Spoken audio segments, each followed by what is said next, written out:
کہ اسلام کے اندر دیکھیں بدعت حسنہ ہے. کیا کہتے ہیں؟ بدعت حسنہ ہے. کیا واقعتاً اسلام کے اندر بدعت حسنہ ہے؟ نئی چیز کا وجود ہے. آئیے ایک حدیث سے ہم سمجھ لیتے ہیں اس کو. حضرت موسیٰ اشعری رضی اللہ تعالیٰ عنہ اس کے راوی ہیں اور انہی کے ساتھ یہ معاملہ درپیش ہے. در حقیقت حضرت موسیٰ اشعری رضی اللہ تعالیٰ عنہ ایک مسجد کے اندر انٹری مارتے ہیں تو دیکھتے ہیں کہ لوگ کچھ حلقہ بنا کر کے بیٹھے ہوئے ہیں اور ان کے سامنے کنکریاں ہیں. یہ بات غور سے سننا. ان کے سامنے کنکریاں ہیں. ان میں سے ایک آدمی کیا بولتا ہے؟ کہو 100 مرتبہ سبحان اللہ. تو کہتے ہیں کہ 100 مرتبہ سبحان اللہ. ان میں سے کوئی کہتا ہے کہ کہو 100 مرتبہ اللہ اکبر. تو وہ اللہ اکبر کہتے ہیں.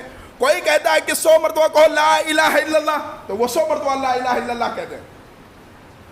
اب وہ اس معاملے کو دیکھ کر کے وقت کے امام حضرت عبداللہ بن مسعود رضی اللہ تعالیٰ عنہ کے پاس آتے ہیں. آ کر کے بیٹھ جاتے ہیں. لوگ بھی ان کے گھر کے سامنے بیٹھے ہوتے ہیں. جیسے وہ باہر نکلتے ہیں تو وہ کہتے ہیں کہ ایک معاملہ مسجد کے اندر ہو رہا ہے. کہنے لگے کہ کیا معاملہ ہے؟ کہنے لگے میں جہاں تک سمجھتا ہوں کہ وہ اچھا کام کر رہے ہیں, الحمدللہ وہ بہتر کام کر رہے ہیں, لیکن مجھے تھوڑا کام کرنے کا طریقہ جو ہے اٹپٹا سا لگ رہا ہے, بیکار سا لگ رہا ہے. کہا معاملہ کیا بتائیں؟ کہنے لگے کیا بتاؤں, آپ چل کر کے خود اس ماجرے کو دیکھ لیں. کہنے لگے کہ ایسے ایسے معاملہ ہے. ایک کہتا ہے 100 مرتبہ لا الہ الا اللہ کو, ایک کہتا ہے 100 مرتبہ سبحان اللہ کہو, ایک کہتا ہے کہ ایک مرتبہ الحمدللہ کو. تو وہ 100 مرتبہ 100 مرتبہ ریپیٹ کرتے ہیں. تو حضرت موسیٰ اشعری نے کہا, حضرت عبداللہ بن مسعود نے کہا کہ تمہیں ان سے یہ کہنا تھا کہ تم اس عمل کو چھوڑ کر کے اپنے گناہوں کا ورد کرو, اپنی غلطیوں کو کاؤنٹ کرو. اللہ تعالیٰ تمہارے ساتھ نیکیوں کو ضائع نہیں کرے گا. دیکھیں اچھا عمل ہے. کتنا اچھا عمل کہ 100 مرتبہ اللہ کی تسبیح کرنا ہے, 100 مرتبہ لا الہ الا اللہ پڑھنا ہے. لیکن نبی کا طریقہ یہ نہیں ہے. اس کے بعد جانتے ہیں جب وہ مسجد کے اندر گئے حضرت عبداللہ بن مسعود رضی اللہ تعالیٰ عنہ, تو ان کے پاس جا کر کے کھڑے ہو گئے اور کہنے لگے وَيْحَكُمْ یا امت محمد, تمہارے اوپر بہت افسوس ہے اے امت محمدیہ, ما اسرع ہلاکتکم, کہ تم نے بہت جلدی اپنے کو ہلاکت میں ڈال لیا. کیا کہا؟ ہلاکت میں ڈال لیا. ہؤلاء صحابۃ نبیکم, کہ تمہارے درمیان ابھی بہت سارے صحابہ زندہ ہیں اور تم نے یہ ساری چیزیں کر لی. ابھی نبی کے کپڑے بھی نہیں پھٹے, ابھی نبی کے برتن بھی نہیں ٹوٹے, اور تم نے اس طریقے کی چیزیں ایجاد کر لی.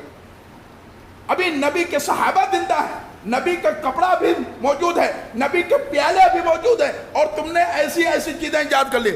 یا تم نبی سے بہتر طریقہ اختیار کرنا چاہتے ہو, یا تم یہ چاہتے ہو کہ ضلالت گمراہی کے ایک باب کو کھول دو, ایک دروازے کو کھول دو.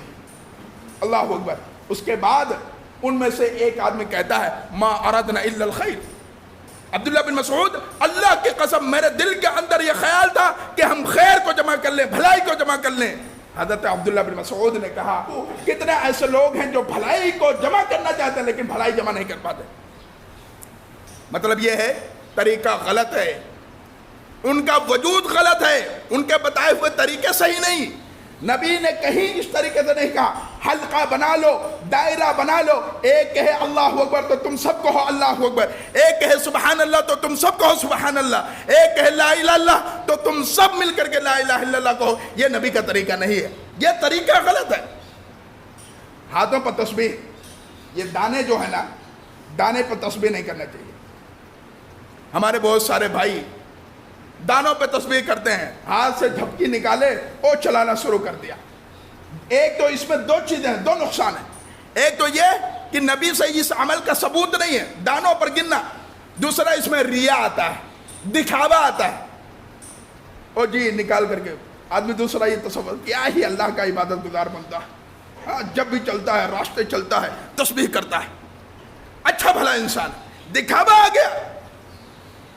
تو میرے عزیز اللہ کے رسول نے اسی لیے کہا گیا ہے نا, نیکیوں کو چھپا چھپا کر کے کرو. نیکیاں اس طریقے سے چھپاؤ تاکہ کسی انسان کو اس نیکی کے بارے میں پتہ نہ چلے. یہ ہے در حقیقت اسلام. تو میرے عزیز یہ ساری بنیادی باتیں ہم کو آپ کو بتلائی گئی ہیں, اس پر ہمیں عمل کرنے کی ضرورت ہے. صرف ایسا نہیں کہ من مانی جیسا چاہے جیسا کر لیں ہم, یہ ساری چیزیں نہیں ہونی چاہیے. بلکہ وہ طریقہ جو نبی نے بتایا، مصطفیٰ نے بتلایا، وہ طریقہ جو صحابہ نے کیا، اس کو ہمیں اختیار کرنے کی ضرورت ہے۔ بعد میں بہت ساری چیزیں ایڈ کر دی گئی ہیں اور اس کو منسوخ کر دیا گیا ہے، یہ دین ہے، یہ اسلام ہے۔ نہیں، وہ دین اسلام کیسے ہو سکتا ہے جو نبی کریم صلی اللہ علیہ وسلم کے زمانے میں نہیں رہا؟ اور نبی کے اصحاب کیا اس طریقے کے معاملات کرتے تھے؟